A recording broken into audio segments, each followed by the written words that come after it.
qual ens proposa per part de l'Estat espanyol i del Partit Popular una recentralització de serveis que allunyarà, en aquest cas aquest, el jutjat de pau, dels ciutadans i que a la pràctica no es representa de cap manera un estalvi, sinó al contrari, més despesa i més dificultats pels ciutadans.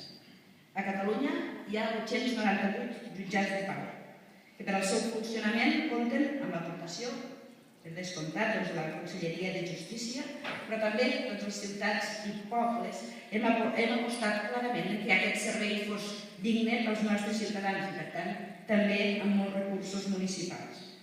Tenim una missió des del punt de vista de la justícia, que és la tutela judicial efectiva. I portem uns mesos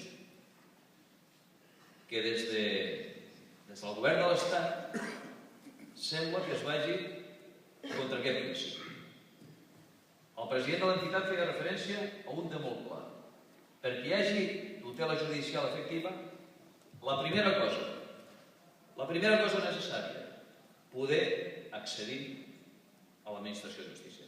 Això és el principal, el cabdal. Ens trobem en una situació que és quasi estrambòtica. El govern català va aprovar unes taxes judicials que tenien un cost entre 30 i 60 euros. El govern de l'Estat ens l'ha portat al Tribunal Constitucional, per tant, estan suspeses, no se poden aplicar, i en canvi ells s'han vist en cor d'aprovar unes taxes que arriben a 10.000 euros en alguns processos. Va contra la lògica i va contra la modernitat.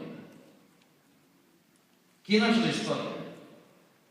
En el cas que a vostès els afecti, doncs una història reeixida de més de 150 anys.